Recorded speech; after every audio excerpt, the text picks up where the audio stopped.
The world's best poker coach is about to reveal 7 tactics that you can use to exploit your opponents. I'm Mike Brady, and I'll be learning alongside you today in this special live strategy webinar to celebrate the launch of Upswing Lab 2.0. Let me introduce your strategic mastermind behind Lab 2.0, the man, the myth, the legend, Uri Peleg. Second, sorry about that. Yeah, I'm a bit nervous. I'm not usually nervous during webinars, so apologies for being a bit slow to. So thank you, Mike, for the introduction. I appreciate it, and I'll just start and get going with why is exploiting and theory, why are they both important? Because we're gonna have a look at both of them in this section, and I'm gonna go through a bit of stuff that if you guys are familiar with my content, you've heard of fundamental mistakes and frequency mistakes, but I'm guessing not everyone is. So I like to divide mistakes in poker into these two types of mistakes, where the idea is that fundamental mistake is one where you win money by virtue of your opponent making the mistake without needing to adjust. So this would be like someone playing any 2 cards from under the gun in a full ring game. He's kind of donating to everyone. You don't need to do anything about it. That's of course an extreme example. Whereas a frequency mistake is one where someone's folding too much or calling too much, and then he's not necessarily doing it with terrible hands, and then unless you adjust, you don't gain win rate. And part of my approach in poker was always to say, it's not enough to play well if you're not capitalizing on your opponent's frequency mistakes, and he is catching some of yours now and then. Even if you have less of them than the other guy, he's actually going to win out over the long run. And so looking for your opponent's mistakes generally is very important to your win rate in poker. But I kind of want to add on to that even with fundamental mistakes, and here we can take the example of someone playing 100% of hands from under the gun. Yes, he's going to leak money to you anyway, but there is an optimal way where he leaks the most amount of money to you, right? So we can really increase our win rate by kind of getting used to this process of recognizing mistakes and then adjusting to them. And doing so with confidence, with preparation, where you're like, you play the hand, you saw showdown, you're like, okay, this is a note I'm taking, these are the adjustments I'm making, and my win rate against this guy is now going to increase. So that's where I want to get you guys starting to move in this seminar. And before I get started, I want to share a story from, I guess this is 8 years ago or 6 years ago. I don't remember exactly. I was working with an extremely talented player and he was break even at NL Zoom 500 on PokerStars back in the day. And this was, I'd taught him theory that was head and shoulders above what his opponents knew. And he was extremely sharp, extremely hardworking.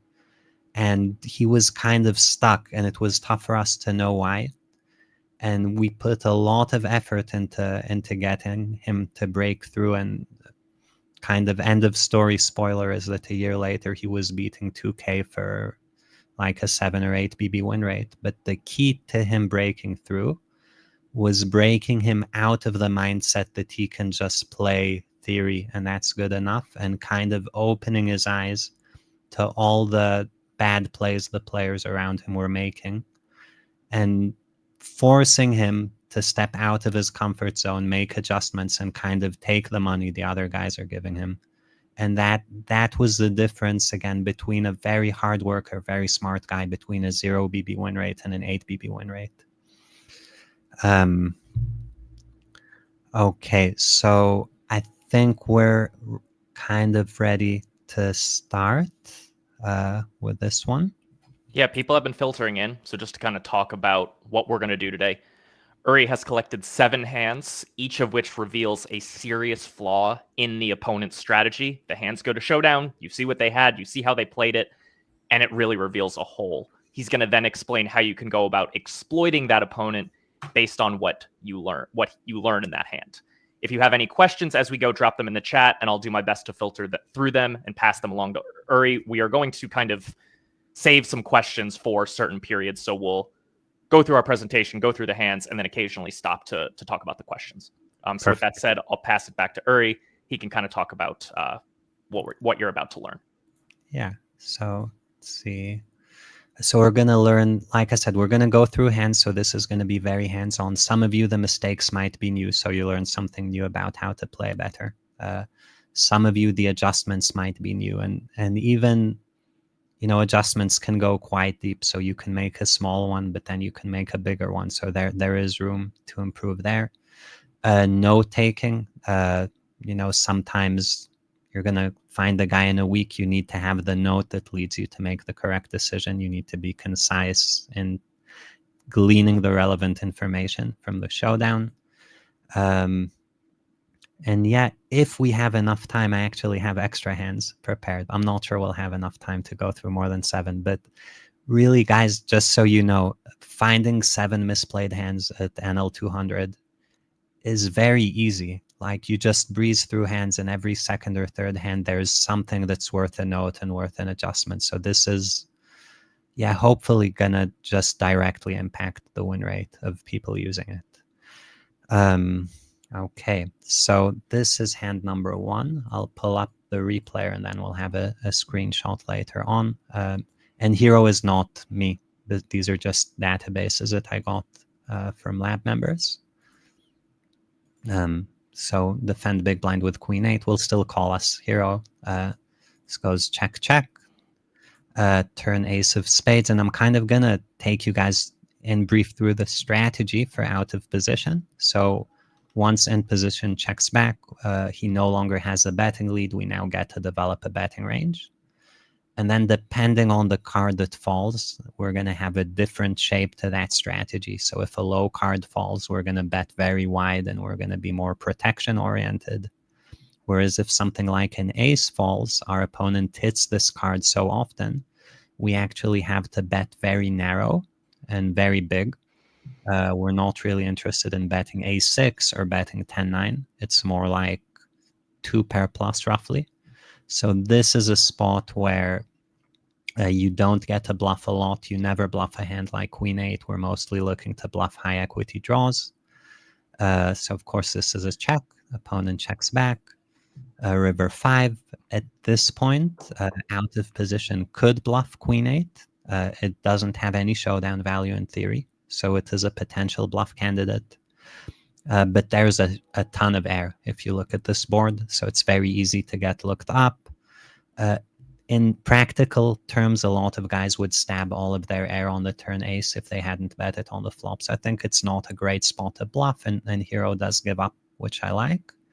An opponent checks back, and this is a showdown. And before I give you guys the answers, I want to ask people, what was the mistake made in this hand? And after we spot the mistake, we'll talk about what kind of adjustments we want to make. So drop your thoughts in chat now. You can either use the YouTube chat, or if you happen to be watching within Lab 2.0, you can use the Discord as well.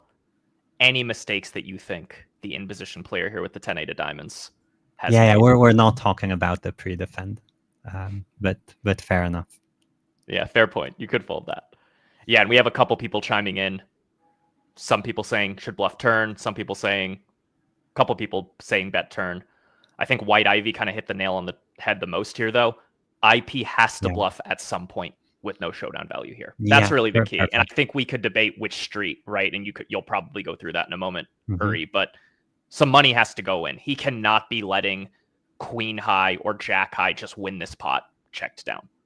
Exactly. So the theoretical concept is one of the players has a range advantage, and the guy with a range advantage gets to bluff some of his air, and he gets to do it profitably. So the first bluff is not a 0 EV bluff. Generally in poker, when we get to the river triple barreling on a brick and we think, what's the EV of our bluff? The theoretical answer is 0. But when your opponent got pot odds pre-flop and he 3-bet the top of his range, so you kind of have a clear asymmetry, a clear range advantage for the raiser.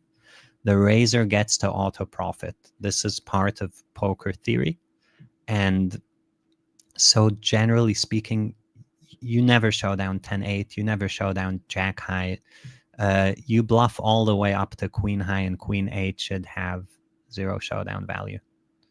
And so not betting 10-8, this isn't like not betting queen 10 where maybe queen 10 has to bet but it's on the border, or not betting king 6. This is, the guy missed two to three pips of bluffing, and I think it really implies something about how he perceives poker. So to me, the note that I take here, and now we'll go back to the presentation, is that he gives up in small pots, doesn't fight for small pots, basically the note that I'm going to take, or passive in small pots. And this is a note that once you have it, it affects your strategy against the guy quite a lot. And I'll let this sink in, but if you take this showdown and say, okay, cool, I'm happy he gave me a free pot, what a dumbass, you're kind of missing the point, because this guy's giving you a lot more than one free pot in his hand. He's basically telling you, look, when the pot's small, you can run me over when I'm passive and you can overfold when I'm aggressive. So that's kind of the basic thing he's telling you. So any limped pot, any check down to the turn or river pot, right? The guy's two-barreling you. And again, I'm saying small pot on purpose because even nits fight for 3-bet pots and 4-bet pots. So I don't want you guys to take this and be like, oh, 3-bet pot, he's never bluffing, and then you're basically handing him the money back. Everyone plays poker to bluff at some point, but some guys are waiting for when the pot gets big, and they're kind of not interested in when it's small. It's a very common low to mid stakes leak. It's a very common recreational leak. And when you have this, you get to outplay this guy. So first of all, in this hand, of course, we'd bluff our queen 8 on the river.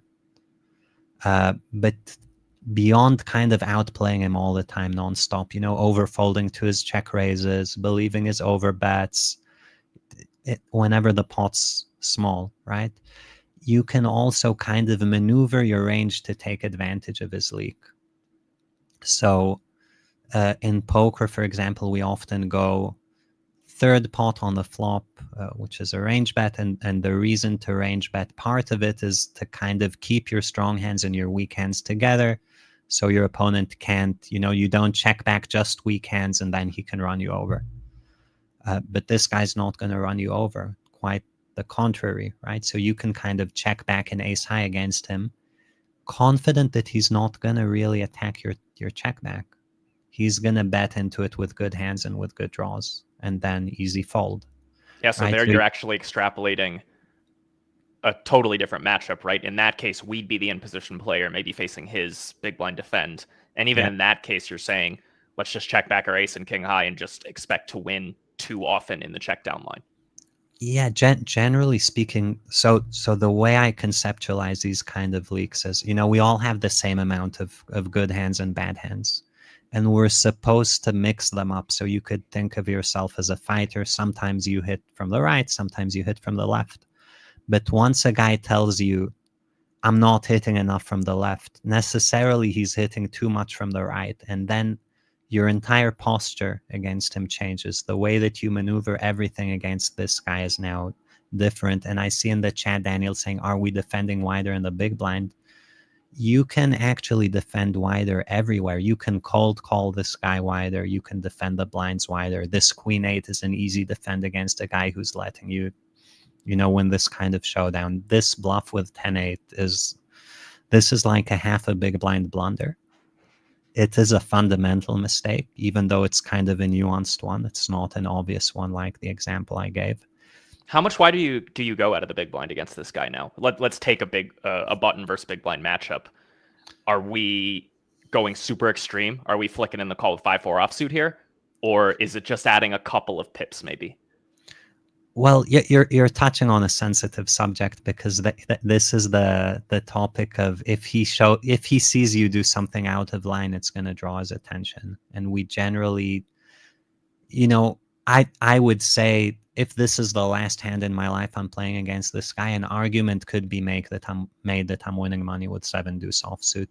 I wouldn't be shocked that the holes in this guy's strategy are big enough where you actually almost with no cards can break even to win defending the big blind. But if he ever sees that, he's gonna be like, "Oh, this guy's defending 7 deuce offsuit. What do I need to change?" And I don't want him to do that. So I would defend wide, but I'd do it with reasonable seeming hands. So Queen 8 offsuit I think doesn't draw attention. Suited cards generally don't draw attention. You can cold call the guy wider. Anything that's mixed gets in there. Any spot where you get to call down to 7-8 suited, go ahead and call down to 4-5. But yeah, I would say. Sorry, I'm getting distracted by the comments. Yeah, I would say definitely wider, and how much wider, you have to play around with it. Depends on how confident you are on acting against his weakness. Because, for example, let's say this is 9-4-5 and turn is a 5. Queen 8 offsuit should mostly check with no heart. But against this guy, you can make a very strong argument that you should bluff it. And if you check it and he bets not big, you should check raise bluff it. And if he checks back, you should bluff any river for an overbet. And those are all insanely printing lines against a player like this. This guy's not going to hero call against an overbet in any kind of small pot. He's not interested in that.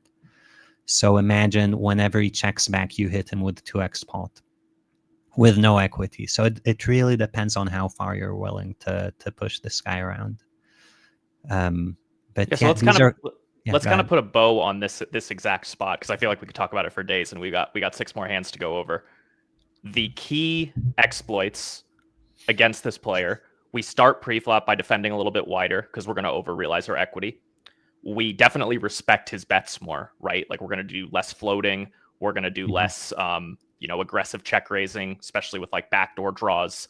We're going to stab on turns and rivers, knowing that he's got a little bit too much air. What else? Yeah, I think those are the main things. Basically, everything kind of stems from his betting range is too strong, his checking range is too weak whenever the pots are small. And you can extrapolate it, like you said, we can go on for hours. But if you have that kind of firmly in your head, I think you're good.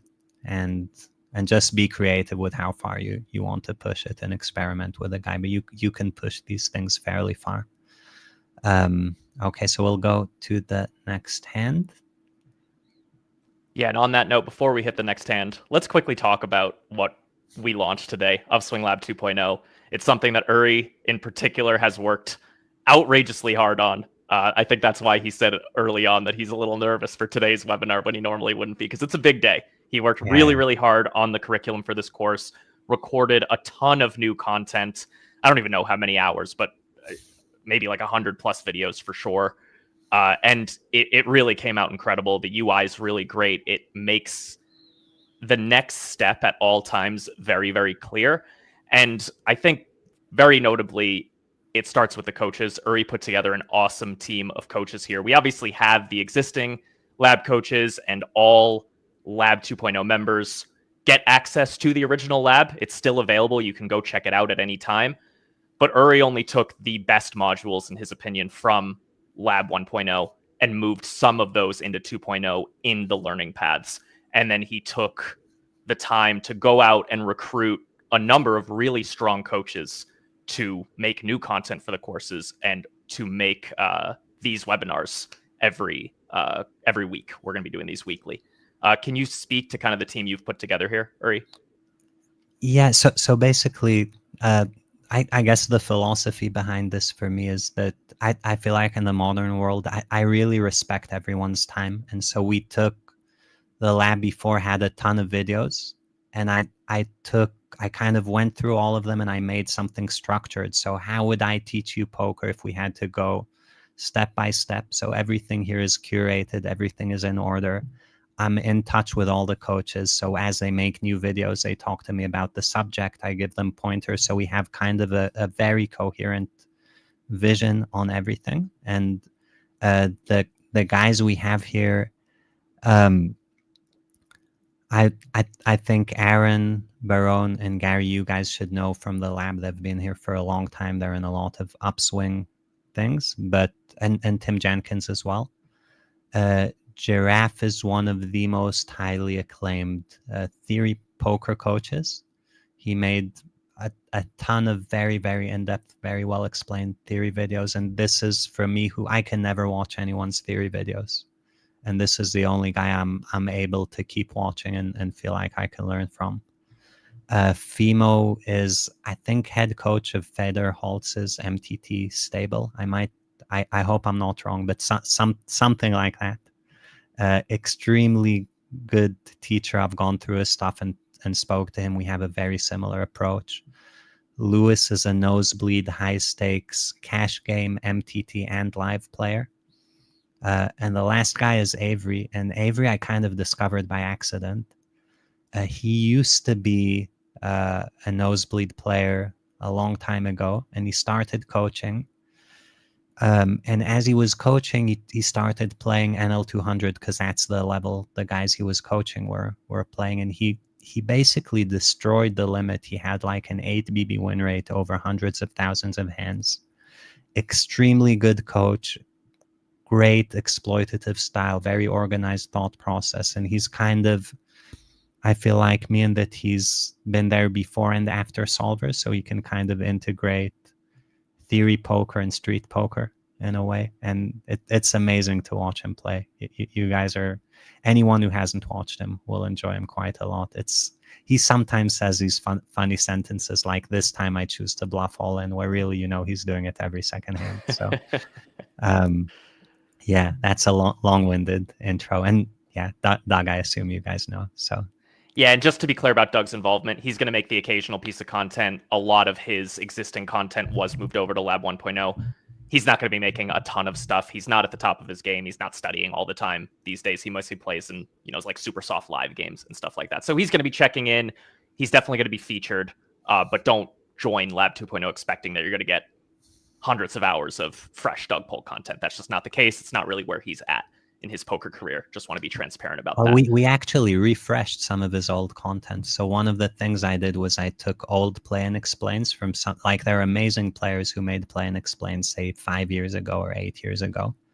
And I basically recorded myself watching the Play and Explain. And so I explained through like the modern theory and exploitative lens what the guy is doing and what he's thinking and what he's picking up on, what you can learn from him. So I think those have gotten really good feedback, and I'm planning on doing a lot more of those. So you guys will get Doug Play and Explains, but in a different way. We'll see. I'm gonna try to convince him to make some stuff too. Like, I'm gonna be in his ear bothering him, especially now that we're launched. We can start to bother him about that. You could slide on, Uri. We can talk about the quick discount. So if you aren't a lab member right now, you can head over there for launch week. You can get 25% off. That expires on Friday. So if you want to join, this week is definitely the week to do it. You can go check it out, relatively low price, and then, make sure you like it, decide if you want to stay subscribed. The Discord community is going to be really great as well. I don't want to stretch out this ad too much longer. I want to get back to the strategy, but a lot of really good value there. Just to quickly cover a couple of Lab 2.0 questions before we move on. I promise the ad's almost over. How much of the new lab was made directly by Uri was a question in the chat. I would estimate about 50%.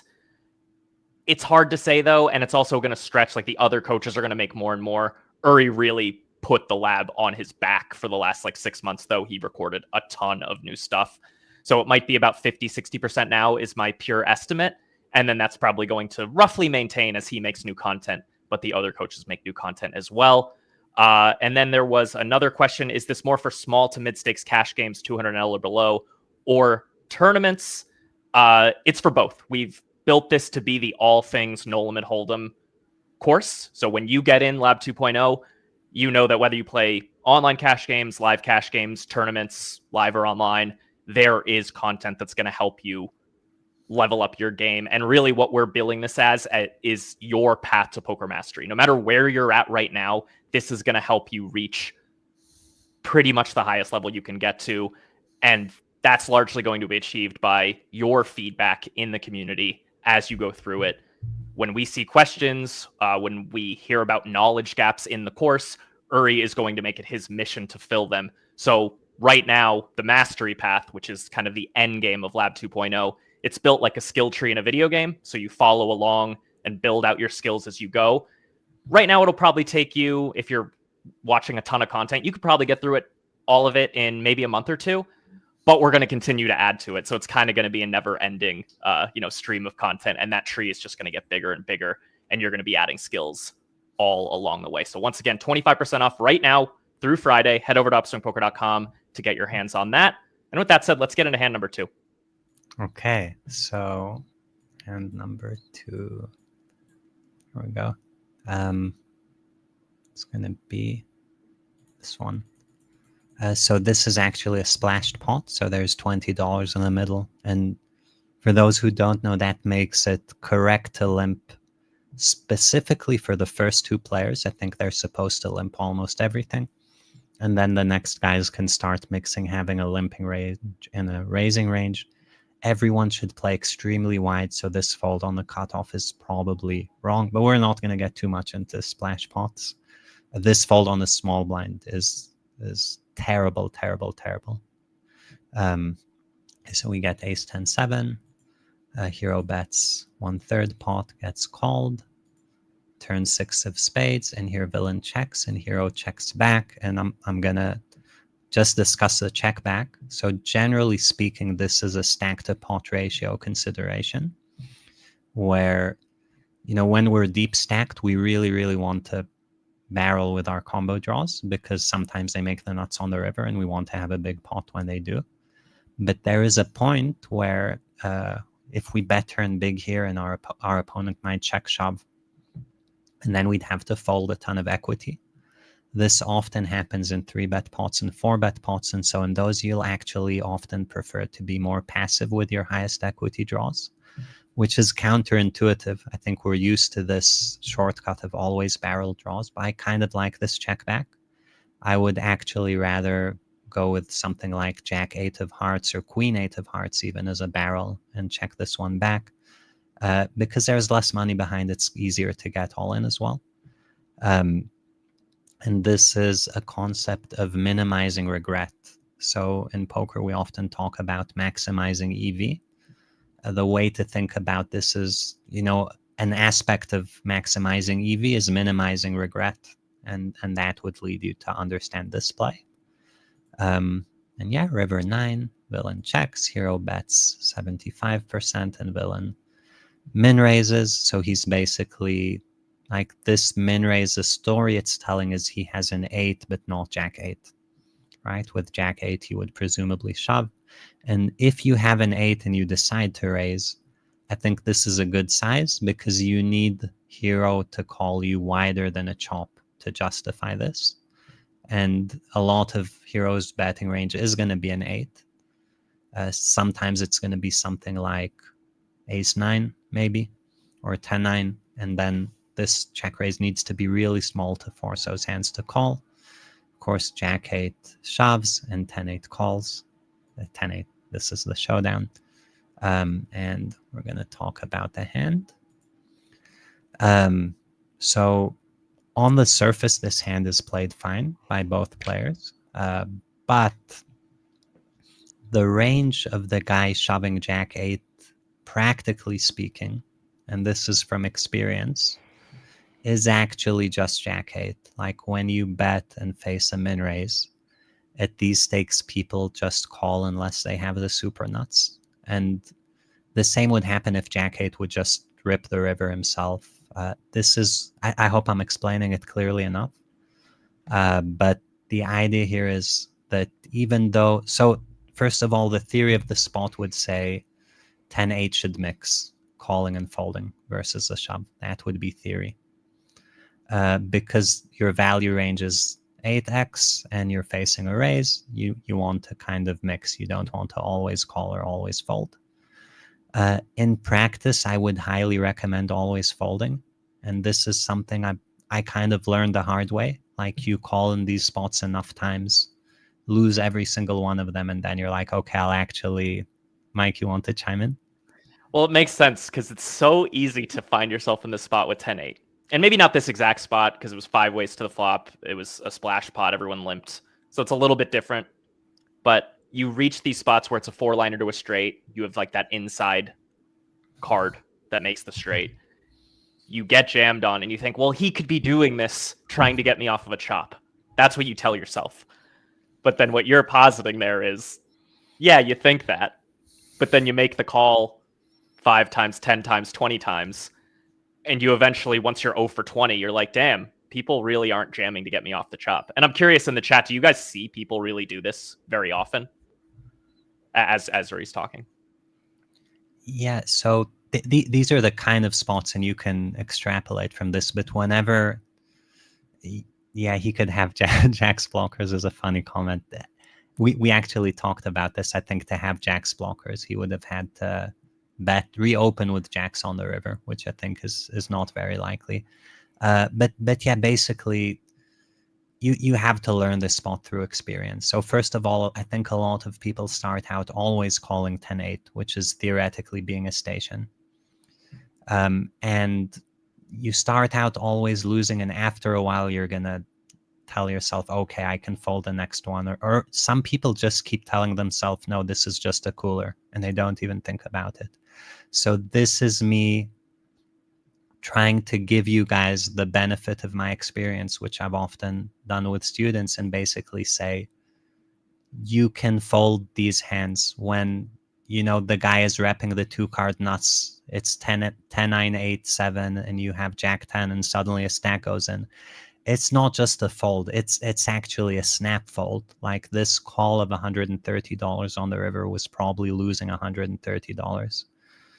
So I'd say be very, very careful. Definitely lean towards overfolding these when a stack goes in.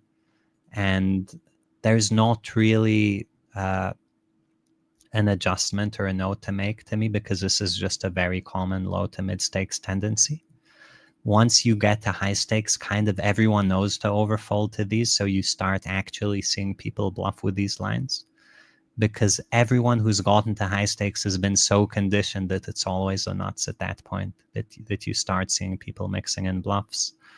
But yeah, this is not to say it's good to bluff. It's people call the 10-8. Like, this is a very commonly played scenario. I think you can increase your win rate by quite a lot by making these folds. And yeah, with that, we'll go to the next hand. Okay. So next hand is going to be this one. It's a good one. Yeah. So hero defends king 3 of spades. It's time to a min raise, so no one's going to complain about pre-flop. Jeffrey, I think it's fine to just call the river bet as well, to your question. But if you're raising, it has to be a raise fold. So yeah, checks the flush, check raise, turn ace of clubs, bets the turn. And this is a turn where you guys should already be thinking about the spot actively if you're in position. Because if you're autopiloting, you look at a hand like ace jack with a jack of spades, and you might be like, well, this hand looks like a calling hand, right? Kind of autopilot pattern recognition.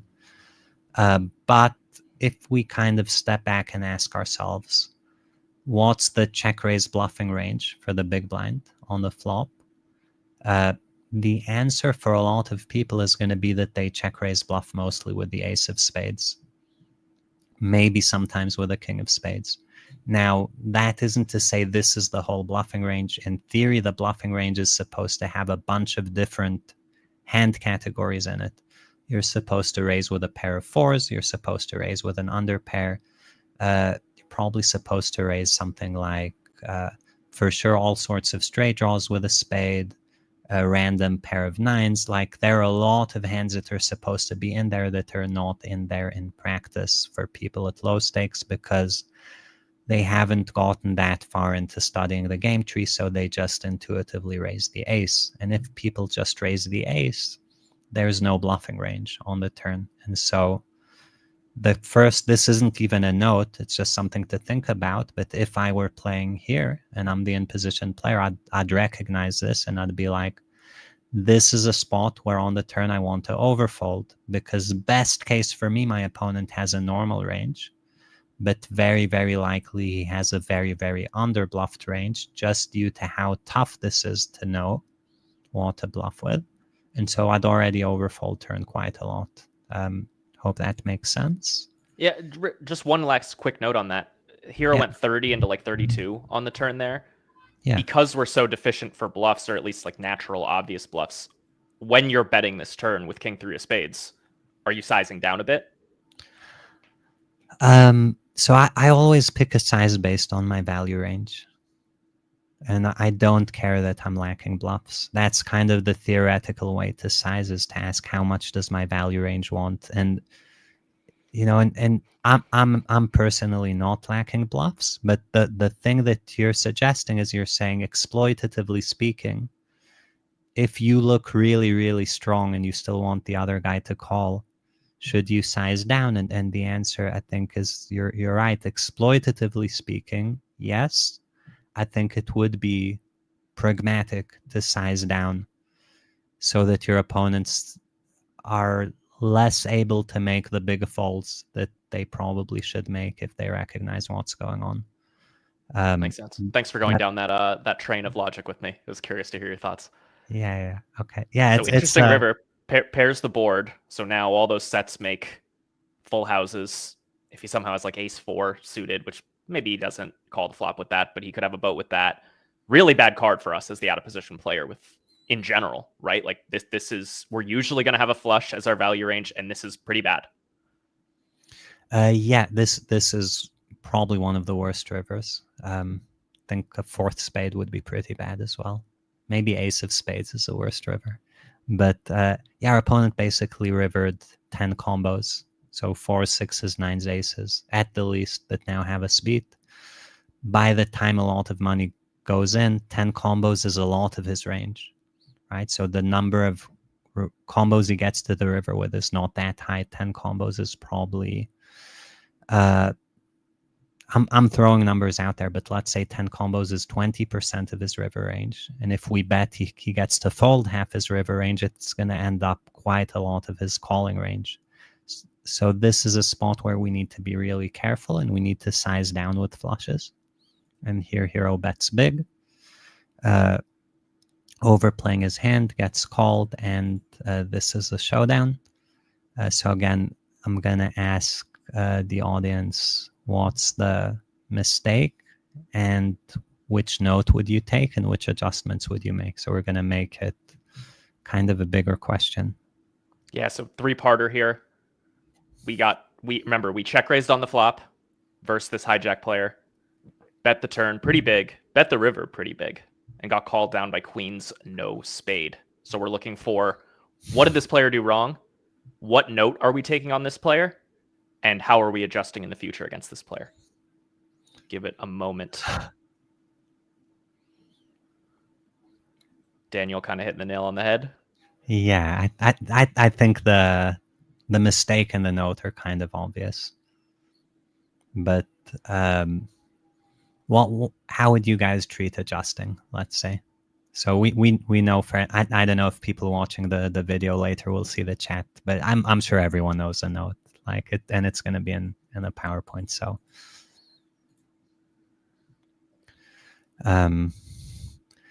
So yeah, so people here actually, I feel like, making a bit of a mistake in the chat where they're saying, this guy's a station, I'm not going to bluff him. Because this guy, when a stack goes in, he's a station. But is he overfloating your c-bet? Not necessarily. It's not like, so again, you have to think of this player as a player type. this guy is not going to let go of top pair when a stack goes in. So clearly you want to size up your value, go thinner for value, and not bluff him in big pots. But the kind of guy who doesn't let go of top pair, do you guys think he's floating versus a third pot with a backdoor flush draw? Or does he actually not know what a backdoor flush draw is? Which one of those is more likely? So what you're kind of positing here is when the big pot is building and your heart rate's going up and you're starting to really pay attention, kind of adrenaline kicks in, you're playing a 100 plus big blind pot, this guy's ready to go to battle and he's ready to make a crazy hero call. Yeah. But when the pot's small, we can't necessarily extrapolate that read to a small pot. He's not necessarily a guy who we can't bet the turn on a scare card in a small pot, or, you know, probe against his check back or something in a more like 5 to 10 big blind situation. Well, I mean, you can take it even further, and you can say, you know, this is indicative of a fairly weak player, right? Like, this is a very out of line stationy call in a situation where you can't say, oh, but all our draws missed or something. Like, this is really I don't want to say rude words. It's a bad call. So if he's a station to this extent, he's probably not technically proficient. He's not check raise bluffing enough. He's not going to have overbets as a bet size in his arsenal. So when he bets smaller than an over, I'm just kind of blasting you guys with things that to me this is automatic. If I'm not going to check raise his 75% bet in a spot he should have overbet, because this guy doesn't know how to overbet. Any spot where he splits his ranges, so let's say he skips a C bet, he's going to check back way too weak.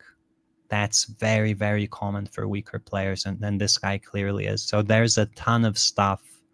It's not all, I don't think we wrote it all here.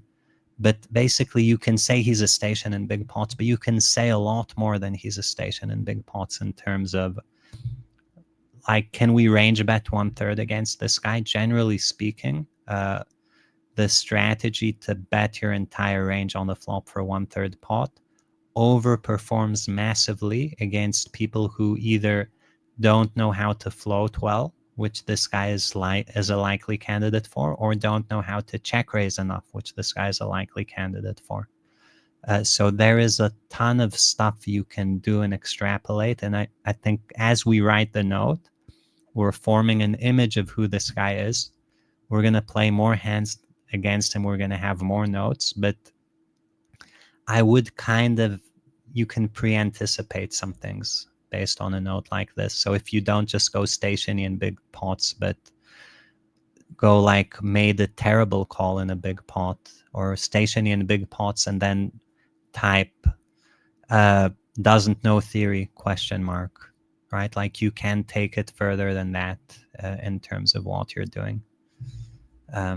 Okay. Yeah, a couple interesting questions and points before we move on to the next one. I think this comment from Hit and Knit, if the QQ guy bet an even 2BB on the flop, which he did, that alone could raise some bells, because a lot of players use preset buttons. A lot of strong players use preset buttons.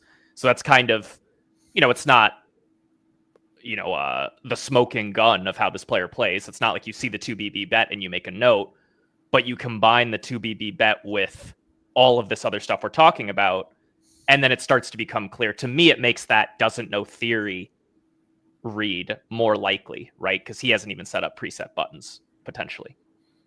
Perfect. I love it. It makes a ton of sense. And yeah, there's a ton of information in these games. Like you said, it's not a preset button. It's not a theory size. You can kind of already know, right? Very quickly understand who you're playing against and start adjusting. So we'll go to one other question real quick, if you could jump back for a moment. This is from Aloso, sorry, in the Lab 2.0 Discord. You had initially said the King 3 of spades bet on the river. It was like 80 into 100 or something like that. You said it was relatively big, given it was a not so good card for us. In retrospect, now that we know this about this player, too small, way too small. Now it's too small. Yeah, makes sense.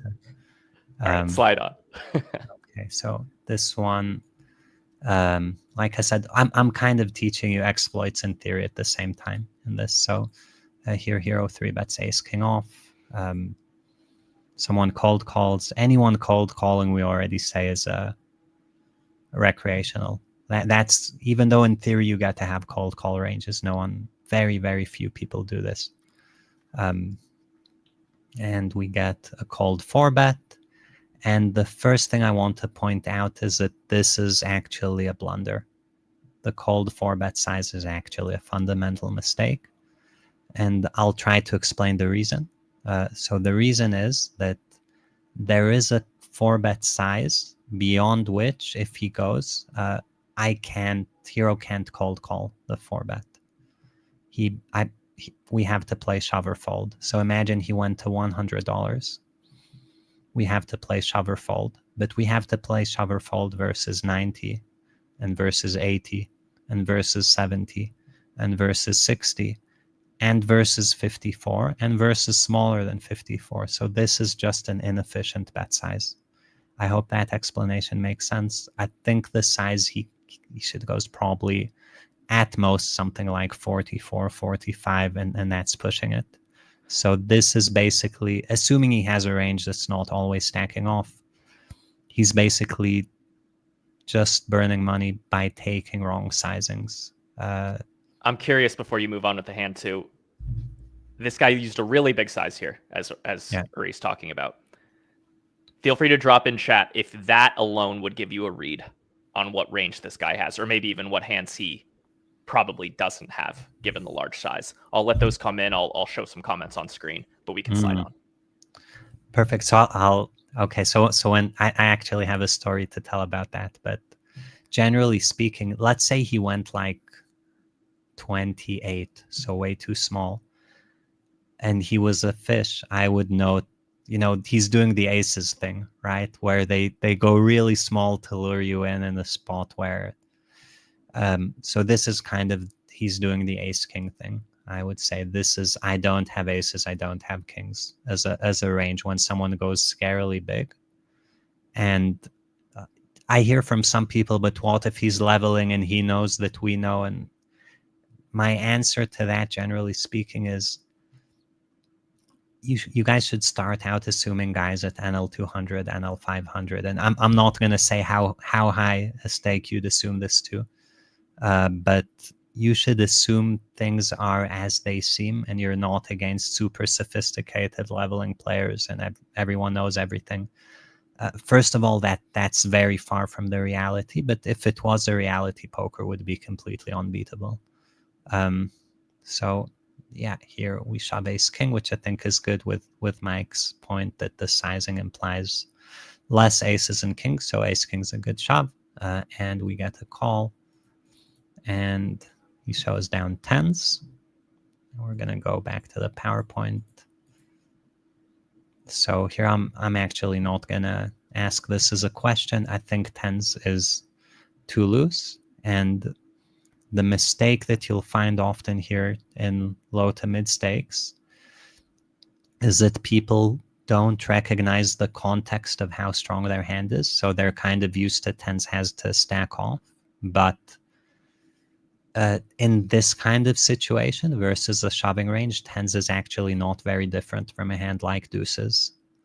And so stacking off tens is probably a leak, and it probably, there are guys, when it comes cold 4-bet and someone shoves, a lot of guys, as they're learning poker, they'll blindly stick in like jacks plus ace king because they just don't know what they're supposed to do. And there are actually a lot of spots with tight ranges where ace king and queens are supposed to fold, so let alone tens. So just pointing this out, as you guys, you have the Preflop Prodigy app in the lab, you can explore these kind of tight range spots. You will see that there are a lot of spots where a hand like ace king offsuit or queens is actually mixed folding to pure folding. Not a lot of spots they pure fold, definitely a lot of spots they mix in folds when positions are tight. Anything else before we go to the next one, Mike? I do have one quick thing. Yeah. If you're watching and you're enjoying the show, do us a quick favor. click the like button. We'd really appreciate it. It allows us to continue doing stuff like this. It allows it to reach more people, which obviously allows us to justify spending our time trying to teach you guys for free. So if you go ahead and hit that like button, we'd really appreciate it. Let's move on to hand number 5. Yeah, and I guess I'll mention, so we're doing this webinar public, but the lab is going to have a webinar every week, either by me or by other coaches, and it's going to be very tailored to what you guys want. And kind of to reiterate to the start, I'm really trying to, in this, open your eyes to how much money there is lying around at stakes as high as, NL200 Zoom on an online site, which is a stake where people are playing the game for a living. There's so much money lying around. There's a reason this isn't the highest stake in the game. And you guys really need to pick up the money that's lying around in order to maximize your win rate. It doesn't happen on its own. So, hero raises a7 off. You guys might say too loose, he should fold pre. We're not going to get into that. That's not the reason for the hand. We can just imagine it's a7 suited. Yeah. Or imagine one of these guys, we have a read, he's a bit tight. That could be good too. Big bet call, turn check. River villain bets half pot. So a7 has to call against half pot. You could make an argument it can even raise against half pot. If you think about the half pot size, we'd say, a 9 or better would bet bigger than half pot. So this is a size that's designed around betting with a 7, and this is a7. So it's probably kind of almost a raise in theory. And then in practice, if your opponent is not defending his sizes with traps because he doesn't expect you to raise, it's just a printing raise, right? Because in theory, when he bets the 7x size, he should have some traps. In practice, if he doesn't, this is just you just have the best hand with a7 once he goes half pot. So just something to think about. Again, if you ask the solver will probably not raise a7 or mixed raise it. And then you might be, I never made a mistake. But if we think deeper and we say, is he really defending his range because he thinks he's thinking about me mixed, I check back over pairs and then I raise, and is he at that level? And the answer is, 90% of guys, no. So would I protect it? Daniel's asking, would I protect the range? No, I wouldn't. I'm not saying I would or that you should. I'm just saying it's unprotected, so you can raise. I think Iggy's asking, what would he call the river raise with? So the question here is, if his betting range is a bluff or a 7, and so either he's calling with a 7 sometimes or he's always folding, and then you should raise all your bluffs. And I'm not sure which one it is. He should call with a 7 sometimes. Some guys will always fold everything. Some guys will always call a 7. We don't know who the guy is. So the baseline of theory would say raise a balanced range. That's, you take your value hands, you fit an appropriate amount of bluffs, you start like that. And if we kind of know the player type, so say we know the passive and small pots type, we don't expect that guy to bet call a 7. The queens guy, we probably do expect him to bet call a 7 if we go back to the guys we talked about before. So you could adjust your ranges against the queen guy, go bigger with a7 and go no bluffs. Against the 10-8 of diamonds guy from hand 1, we would probably not even bother raising a7 and just raise bluffs. So brace yourself for the showdown, everyone. Okay. Yeah, so he shows up with the queen 8. Just to recap the action here. Remember, we opened in the cutoff. He defended big blind. Yeah, maybe a little loose, but we could put that one to the side. He check called the flop. I don't remember the exact c-bet size, but, it kind of doesn't matter, right? What was it? Oh, my God. Actually, kind of a bigger size. We went about 3/4, right? 2/3? Yeah, 3/4. So we went 3/4 on the flop. Relatively big c-bet size. He calls queen 8, no backdoor flush draw. Check on the turn, the 9 turn, right? And then he leads for this half pot size on the river. So the question is once again, what mistake did this player make? I think this one's another pretty obvious one. But then really where the kind of rubber meets the road, where you make your money, how are you noting and adjusting against this player for next time? And this is definitely a multi-part adjustment. You're not just adjusting one part of your strategy. How are you changing it up against this guy? Give it a moment to let those answers roll in on the Gorilla YouTube, the Upswing YouTube, and the Discord for Lab 2.0 members. Yeah, I can see Daniel asking a theory question. This is an exploit seminar. This isn't the theory seminar. But yeah, when you bluff raise, you want to unblock his bluffs. So having an ace is good. Having an 8 or a 10 to block the straight might be good. You could go with there are various hands, but I'd say that's not the point at this stake. The point is more that you can widen or narrow the range quite a lot based on the guy you're playing against. Nikola Tesla says light value betting seems good. Definitely true. I would be a little bit more specific than that, which is light value betting on the flop seems good. And it's funny, I used to find myself in this type of spot and against this type of player quite a bit. Uri and I talked about this the other day. I used to be a heads up pro. I'd play button versus big blind spots all day. That was all I was doing. And then vice versa. And a lot of times I would end up in these river pro blinds where I see bet the flop, check back the turn. And there were players with massive, massive leaks like this where clearly they float so wide on the flop and reach the turn with an extremely, extremely wide range compared to what they should have.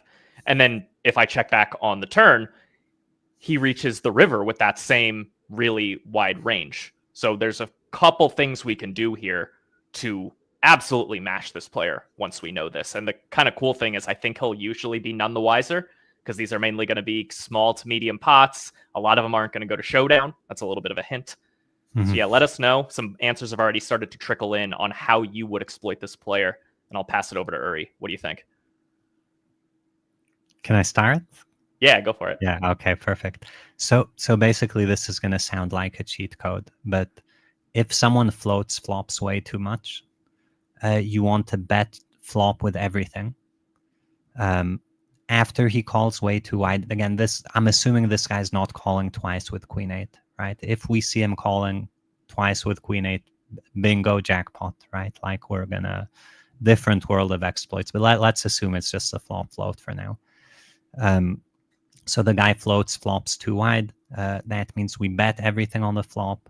We're gonna get a huge overfold on the turn because he just has too weak of a range and you can't call the turn out of position with air.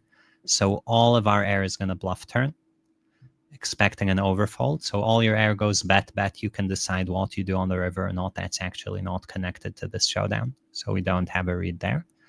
And then all of our hands that are not trying to go for 3 streets of value would want to not bet the turn to pick up his river bluff. Yeah, right? So this exact type of hand is kind of a great hand to have against this guy, right? Because you know you're going to bet the flop. He's probably going to call. You're going to get to check back the turn. And then you just get to snap the river. And I think you get to do the same thing. Correct me if I'm wrong, Uri. You get to do the same thing with a deuce. You get to do the same thing with maybe your weak 9s. Let's assume the turn wasn't a 9. It's a little sticky when you make trips. Pocket 5s. Maybe even like ace king high, right? Yeah, everything. The he over bluffs idea is right, as long as he's not starting to just bet every pair he has or something. He's just over bluffing, so you get to bluff catch everything profitably. And so you just go bet flop, check turn, snap river, print money. And Daniel's asking what if you have ace king?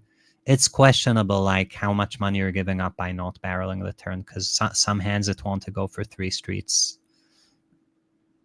Yeah, I wouldn't be sure. And there's also some information leak if the guy sees you bet flop, check back turn with ace king. Again, we don't want to, even though this guy is, very unproficient in poker, if he sees you slow play, he might ace king on a king high board on the turn. Yeah, he might adjust the strategy a bit, and then you just don't know which way, which is a shame because now we know kind of what he's doing. Yeah, so just to be clear, that Daniel question that led Uri down that train of thought, that would be a hypothetical, let's say it was king 9-2 against this player. Ace king is a clear 3-street hand. I'll pop open the comment again. Yeah. And Daniel's kind of positing, do we check back the turn with hands like this so we can catch the river? So probably yes. I'd say probably yes with ace king, maybe not with nines. But yeah, I think that's very reasonable. And again, just the frame of mind I want you guys to be in is imagine you played this hand and you saw showdown and you're like, what an idiot. How does he show up with queen 8? Everyone here is so bad. You're missing the point. That's not your job to call people bad. It's your job to be like, what's a mistake? What do I do about it? That's the process that I want you guys to have. Seeing someone make a mistake is a puzzle for you guys to solve to maximize your win rate. We're competing against not only these guys, but also the rake. So just being better than everyone at the table isn't good enough to win in poker. You need to be much, much better than everyone at the table. Yeah. There was, I think, one exploit we didn't touch on, which is maybe we go wider when opening on this guy's big blind, knowing that we're going to end up in this spot. Yeah. Like we want to be in this spot against this guy, right? We know we can double barrel him to hell, triple barrel him if he happens to float turn 2, which, like you said, that's the jackpot when you're able to.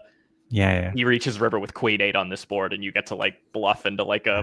Who knows? Maybe he calls you down with his queen 8.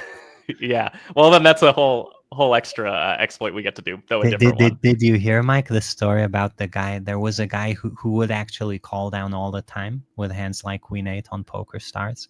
He lost his. He would deposit money and lose it extremely fast multiple times, and it turned out he didn't know he was allowed to fold. So he had some misunderstanding about how the game worked. Maybe he thought fold would close the program or something. And he ended up getting refunded the money by the poker site. Wow. That's very nice of them. Very generous. Just to quickly, Max279 is kind of asking for a reiteration here. So what are the adjustments? It's a several part adjustment. Starting from pre-flop, we will probably open wider on this guy's big blind because we want to play in position against him and find ourselves in these spots. We're going to c-bet the flop very frequently. Once we reach the turn, we're going to do a lot more checking back with our value, and especially our medium strength hands. And we're going to blast with our bluffs. We're not going to check the turn with bluffs because we can't let him find this because the note isn't that he's a station. The note is that he floats flop too wide. That's very different than being a station. Right? A station is someone who calls you down with a pair. This guy's not intending to call down with queen 8.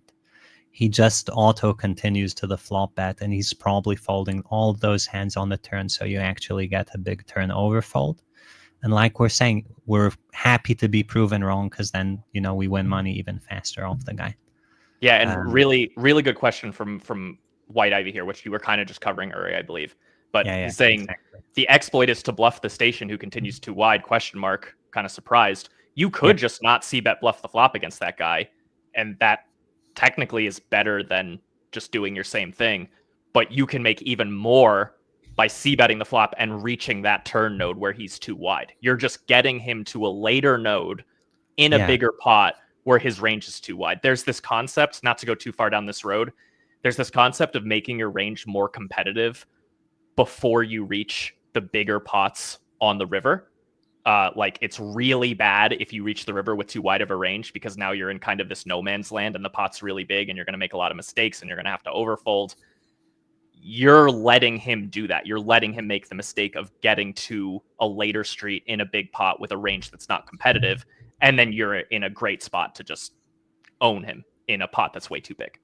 Yeah, and just to be clear, like this isn't a solver video, but I actually node locked these kind of things in PO Solver back in the day. So I would make someone call flop too wide and then overfold turn, or call turn too wide and then defend river correctly, but not with the extra combos.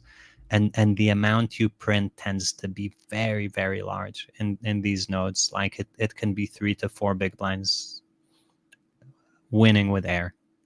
So yeah, and a couple more people chimed in. I think those are all reasonable exploits. Like all these things are things we can do because his range is too wide. Max said, could we just raise the river, basically check back the turn with a bluff, raise the river?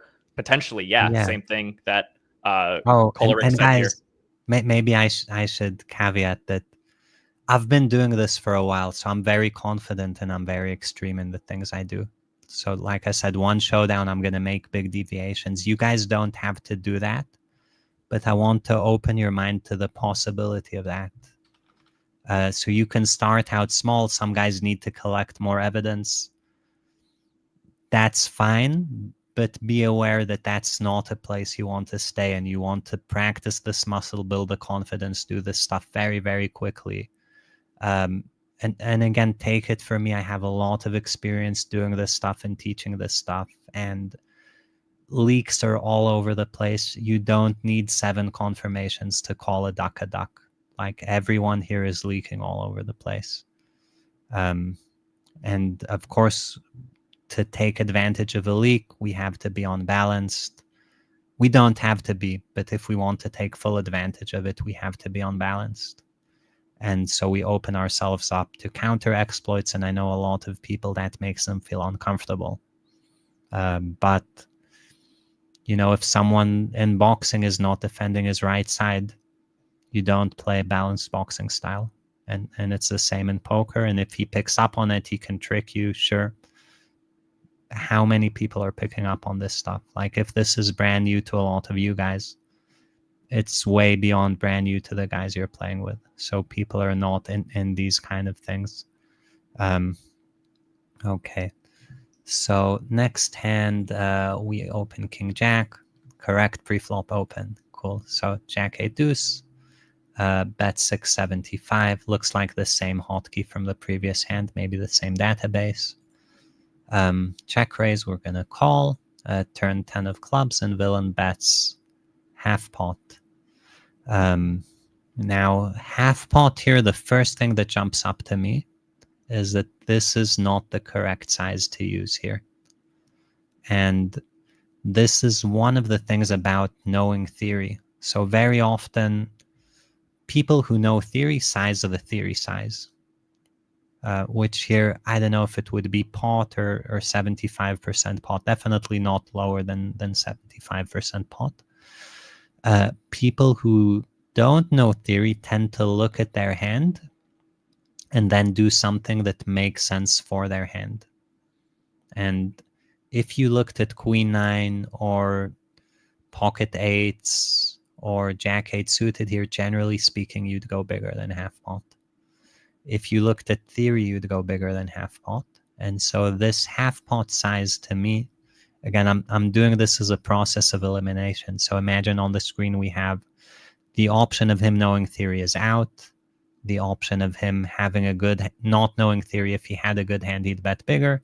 So the only option that remains is this is a guy who doesn't know theory and doesn't have a value hand, right? And you can kind of get to that just through this turn bet size, because the size indicates his level of knowledge, and his level of knowledge indicates the hand he has, right? So this is a no note necessary, right? We can build this throughout the hand. As we see the size, we can now raise King Jack, because of course he's going to have a draw. It's not like he's going to have nothing. He doesn't have 4-5 of diamonds. He has a spade draw. He has a club draw. He has 10-9. He has, that 10-9, Queen 10. He has something. So you can raise King Jack. You can also call King Jack, but I think there's a lot going on here once you start thinking deeply about the size. Yeah, I think it's really just my experience. People play poker from fear. I think 90% of people play poker from fear, or at least make a lot of fear-based decisions. And this is a pretty scary board where you're going to be, if you're sitting there with Jack 10 or a set, even a straight, you're fearing the plethora of bad rivers, and you're not going to bet small in that situation. Your heart is not going to let you bet small. So even if you aren't studied or whatever, we're talking about someone who's just feeling it out, that when they go half pot, it really is an honest size. Yeah, this is 10-9, King 10, flush draw, one of those hands. I could see it being like maybe like Ace Jack. That would be kind of like the top of what I'd expect, where they like it, but they don't love it. Sure. Yeah, I could see Ace Jack. So generally, I would say if you raise, he's probably going to fold. So it's not exactly a value raise with King Jack. King Jack is the best hand. It would still be raising just to deny equity. So river deuce, and now this guy bets 1/3. And now if we're paying attention during the turn, we're like, okay, is this a busted draw or a 10? And then you can decide, do I actually want to raise my King Jack for value or just call? Depends on how far you want to take it. Here, hero calls, and we see King 10 of spades. Makes sense, right? For everything we were saying, this is the same type of hand as Queen 10 that we were discussing, where the guy's not really sure what to do, and he thinks, well, half pot makes sense for this hand. Third pot on the river, yeah, he's overplaying his hand, but fair enough. Like we said, he's not very, very proficient. Yeah, so we start going through this. This guy doesn't know how to size, and he makes that evident throughout the hand. Bet size equals hand strength, perfect note by Daniel in the chat. So a lot of the guys you're playing with are going to have these kind of leaks. And this is a kind of leak that's going to be in there in a bunch of different hands all the time. He's constantly going to telegraph to you guys what hand he has. There are various nuanced ways in which people do this. Some guys are better at it, some guys are worse at it. This is part of the reason why, in order to exploit, you need to know theory. And when you don't know theory, you're opening yourself up to exploits, even if you don't really make a big mistake. But yeah, I think, again, the note would be something like bet size equals hand strength, or doesn't know how to size bets. And the result of the note would be, if this guy overbets in some spot, we wouldn't think, oh, he just developed a balanced overbetting size. We'd think, no, he has a hand on this board that wants to overbet. That doesn't mean it's value. Maybe it's a scary card. He's trying to bluff you. Like, this isn't straightforward to use, but it's a very important puzzle piece. It can lead to very good decisions, just like in this hand, where I think Hero had options that he missed during the hand. I think a good question from Poorhouse Trivia here. Yeah. Do you like his check raise on the flop? And if so, what do you do on the turn once you turn that 10? Well, so in theory, I don't know for 100% that I dislike his size, but I do feel like it's too big. I think we went polar. When we go polarized as the c-better, the correct raise size is smaller, because a lot of our hands have very low equity and our value range is narrow.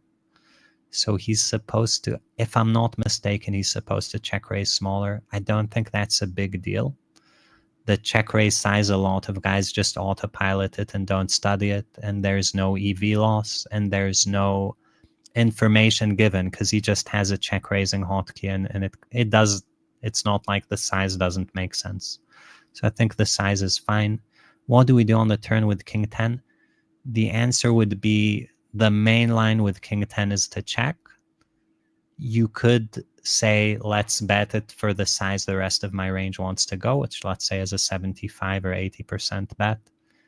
That's not a disaster with King 10. You could get called by worse. You could get better to fold sometimes. I wouldn't be shocked if a hand like Jack 6 of hearts folds a turn. You're pushing equity against a lot of hands. Like, it's a reasonable turn bet, but the main line would definitely be to check on the turn. By the way, there's a line you've said a few times today that I want to talk about briefly. You basically said, it doesn't lose you an EV. You've said that a few times, like doing X doesn't lose you an EV. Mm-hmm. This isn't a big EV mistake. And you're kind of, what someone might say is, you're glossing over errors, right? Like, you're seeing someone raise with A7 offsuit in the cutoff, saying that doesn't really lose any EV, or very small amount. Yeah. And they might be saying, like, but it's wrong, but it does lose EV. Like, why is that mistake not, like, why are you glossing over that mistake, essentially? And there's a few videos you have in Lab 2.0 that really opened my eyes to kind of the real mechanics of this. I believe it's in level 5, Intro to Solvers, in Lab 2.0.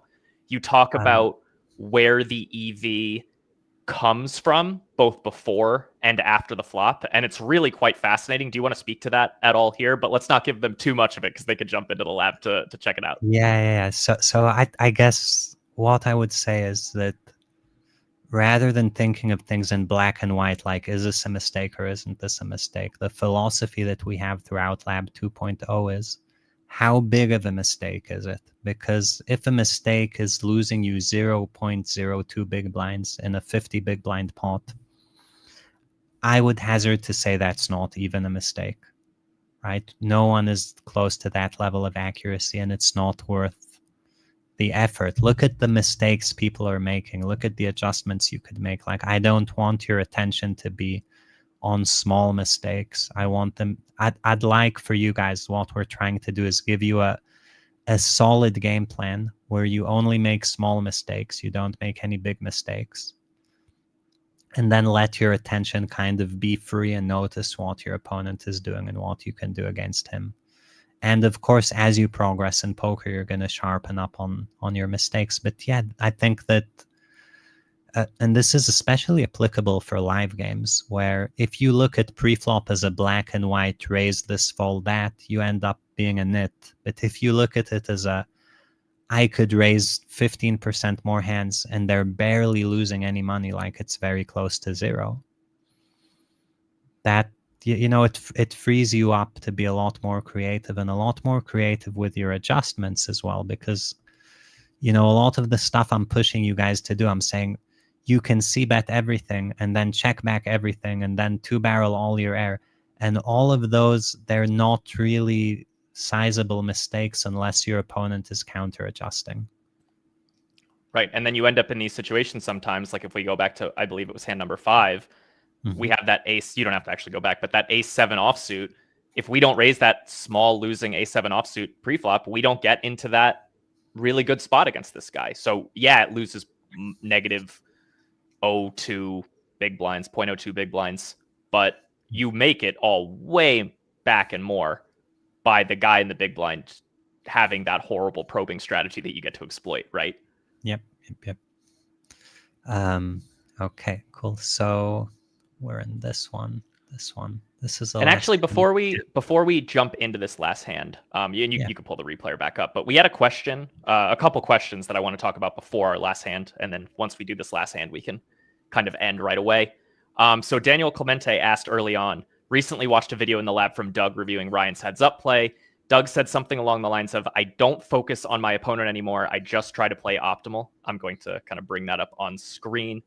Yeah. And then the question is he just relying on EV mistakes? And I will say that Doug does take a very almost dogmatic approach to game theory based play. Like, he really likes to just take comfort in the fact that if he tries to play optimally and he hits it pretty well, he's going to come out on top in general.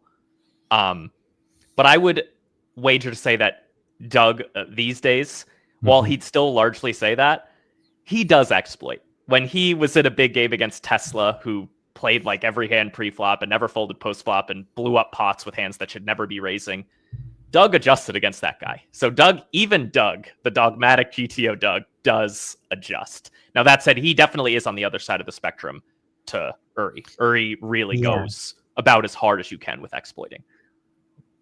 I'm fairly out there, but I actually don't go as hard as you can. Just so you guys know, I'm holding myself back a lot when I exploit. But I would say I think it's a very common thing for heads up players, and specifically high stakes heads up players, because if Doug, first of all, in heads up, it's easier to learn the game tree, and it's more important not to have leaks than it is in 6-max. And this kind of goes for both guys, so there's less to exploit in heads up to start with. Less to exploit in high stakes, and also the game tree is smaller. In 6-max, nobody gets the full game tree. I would hazard to say even Linus Love is simplifying the game tree. Linus Love, not number one online player, debatably. simplifying the game tree in ways that cost him EV, but he knows most of it. Like if you take top 5 guys in the world, they know both of it, but everyone else is sorely lacking in 6 max. It's just such a bigger game tree that you have to simplify and fudge things over, and people are constantly in these spots where they don't know the size, so they make it up. So there's a lot more out there. And also in heads up, imagine in heads up you're playing a recreational, you just win all his money no matter what you do. But in 6 max, it's a race to see who wins the guy's money. Yeah. And so someone would beat you to it. Yeah, so doing it fast and efficient is going to get you a higher win rate. And yeah, we could go on, like the rake is lower at high stakes, so whatever. But yeah, I think both approaches have merit, like you guys are seeing. I highly advise learning and understanding theory. It has its place, but I'm very, very practically oriented when I play. And if a guy is trying to give me money, I'm not going to not take it because it's theoretically unsound. One more question that I thought was really interesting, kind of out of left field, but from John here. If this is a live scenario, which a lot of these exploits are going to print money live, so it's a great question, very relevant. Are you making them show? He mainly plays live and won't see all the hands at Showdown. It's a great question. I'll throw out kind of my answer. I've played a lot of live poker, in particular, a lot of hands at low stakes. And it's kind of a balance with etiquette, I think. I'd love to hear your thoughts on this too, Uri, but I wouldn't necessarily do the thing where my opponent goes to muck and I'm like, wait, I want to see that. That's kind of bad vibes, right? Like you don't want to be that guy who's forcing people to show when they're trying to muck, or like they call on the river and you show and you're like, wait, I want to see what you had. That's pretty rude. So I would say don't do that unless you really, really need to know, unless you're really puzzled. I would very sparingly do that, though. It's just not good for kind of the health of live poker. It just doesn't feel quite right, and it won't make you comfortable to do that. That said, there are those scenarios where your opponent bets and then you call. And then a lot of times they'll do the thing where they like are holding their cards, but they're just waiting for you to show because, you know, they're bluffing. They were bluffing. They got caught. They're sheepish. They don't want to show. Just don't show until they show. Like get in the habit of like holding your cards and waiting till they do something. They will show their hand more often that way. They still might just toss it in the muck. And then again, I go back to fine, let them do it. You won't get the info, so be it. But act procedurally and use the procedures to your advantage. So if someone bets the river, you call, I would hold my cards and not show until they either show or go to muck and try to get that extra info. I agree with you, Mike. And I mean, etiquette's a personal thing. I think there's a ton of value in live to having good etiquette and being invited to good games and people liking you. I think that's, you know, beyond being like the good moral thing to do. It's actually just in your best interest, generally in poker, to be nice and honest with people. That's what makes them want to deal with you. They're going to tell you if they saw your cards by accident, you know what, whatever. It pays off to be a good guy in general. And there's, what was I going to say? I forgot. Yeah, so another nice thing in live is you're not multi-tabling. You can pay attention to every single hand that you're not in. And by doing that, you just pick up tons of information. Now, It's true that some of those hands are not against you, but it's also true that some of those players are extremely unsophisticated players and they play the same against most guys. So there's a ton of information, and actually in the lab, part of what I do in the live section is I just watch live videos and I take notes. I'm like, okay, this hand means this player is passive. And then next hand, we're already adjusting to that player. So it's something to practice and be aware of. And you really, these kind of labels for players in live would help you so much to make good decisions. Like knowing someone's passive in small pots helps so much when you're playing with them live. Yeah. Okay. Everyone ready for the last hand? Sorry, we're a bit over time. Yeah, let's do it. Okay. So we're here. Call small blind with king queen. Not gonna get into pre-flop. Third pot, we call. Turn queen. King, queen checks. Villain bets. I'll ask you guys a short question. Is the queen turn good for us, bad for us, or neutral for us when we hold king, queen?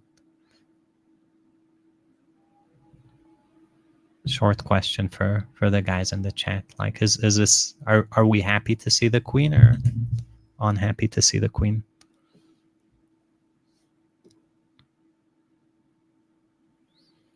See one good for us.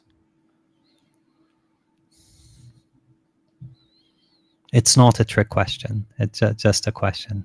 No hidden information. Yeah, seems generally the vibe is positive from people in the chat. Yeah. So the issue with the queen is you always want to think of your relative hand strength, and a big mistake people make in low to mid stakes is thinking about absolute hand strength. So absolute hand strength, our hand improved. But if we kind of think, what do we beat that we didn't beat before? And what do we lose to that we didn't lose to before? We now lose to ace 10 and 10-9 suited, which is 20 combos. We also lose to queens, so say 21 combos. We now beat aces, ace king, king jack, jack 8 suited, king 8 suited. And we're not going to count those, but the numbers are kind of similar. So the hands that we improved against and the hands that improved against us, almost the same amount of both. So our hand actually, despite improving, didn't really move up the hand rank in terms of how much money it wants to put in against your opponent's range. There's also the factor that a lot of their hands that we do still beat picked up extra equity. 10-8 was pretty dead on the flop, or only had 5 outs. It's now added several outs. Any ace X has a straight draw as well. If you imagine he has ace 5 of clubs, he picked up, 4 outs. For sure. So roughly neutral, though, right? I think we can kind of settle on roughly neutral. So we're supposed to call on the turn and basically hope our opponent doesn't bet big on the river. If he bets big on the river, our hand's not doing very well anymore. So here hero raises. I think this is a straight up mistake. It's a very common low to mid stakes mistake. So again, not a big note from this, but I would take a note that he overplays, just overplays on straight boards. He probably overplays on flush boards a bit as well. Very, very common mistake for these stakes. River jack goes check, check. His opponent shows this hand. Another kind of common mistake, and again, I guess because we're going over time rather than ask the question, I'll just walk you guys through it. So this hand generally, you would imagine most guys wouldn't bet it on the turn. It's actually, it's a difficult theory subject. There are situations in which this is a good turn bet where you get a king to fold and you get something like queen 10, jack 10 to call, and then it does really well as a sort of merged in between bet. That doesn't work against small blind flats, and also I doubt anyone at NL200 knows that. So this is probably just a guy barreling too wide. And then he calls turn with a pair plus a gut shot plus a nut flush blocker, which is, these are good properties for a hand. But when the board is 3 to a straight, you're going to have a lot of hands like these, and this hand should probably just be folding the turn. Because the gut shot is a 1-card gut shot, so you're drawing to something that's going to be very obvious. There's a 1-card open-ender out there that's better than this, so this hand is weaker than a pair plus gut shot usually is. So I think this should probably fold the turn. That ace of clubs is kind of useful. Maybe we can use it to bluff the river. I'm not sure, because it means your opponent has less bluffs. Yeah. When true. You have, like, a lot of his bluffs have the ace of clubs, and if he's not bluffing, you're doing very, very badly with ace queen. So it cuts both ways. Yeah, so just to be clear here, this exploit is on the hero in the hand, kind of flipping it on its head here. We're talking about how hero played it and how we might adjust against hero.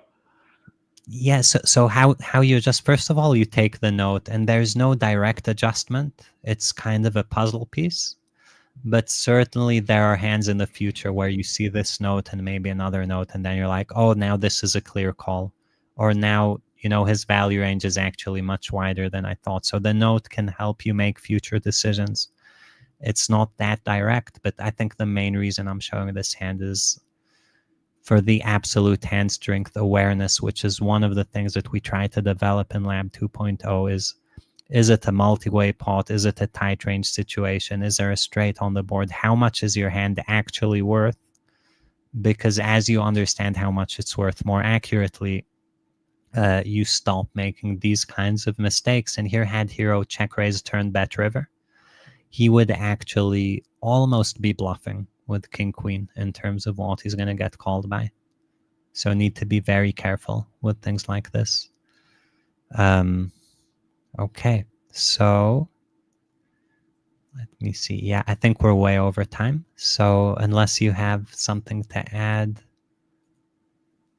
Mike, Yeah, we'll probably really wrap all there up. is to add is what's in Lab 2.0. Like if you enjoyed this, if you enjoy how Uri approaches poker, it's really unique. We've been billing him as the world's greatest poker coach. I really think that there's a strong argument that he is. I mean, he's won a lot on the felt himself, millions of dollars. Several of his students have reached the absolute top of the poker food chain. And there's a reason for it. It's because Uri's strategies are backed by theory and theoretically sound, and they work, but they're also really practical. And the way he breaks down and approaches poker is very digestible and easy to understand. So if you want to learn more from him, if you want loads of exclusive Uri content along with an incredible course from Play It Smart called Max Exploit Academy, along with weekly webinars from incredible coaches like Fimo, Lewis Spencer, aka Blackout, Gary Blackwood, so many others, definitely head over to upswingpoker.com right now. Grab Upswing Lab 2.0 for 25% off. That deal expires this Friday, so don't wait too long. Head over to upswingpoker.com, join Uri in the lab, and we'll see you in the Discord if you do. It's going to be great in there. You're going to get a lot of value from the Discord as well. Okay, thanks for watching, guys. Thank you, Mike. Take care, everyone.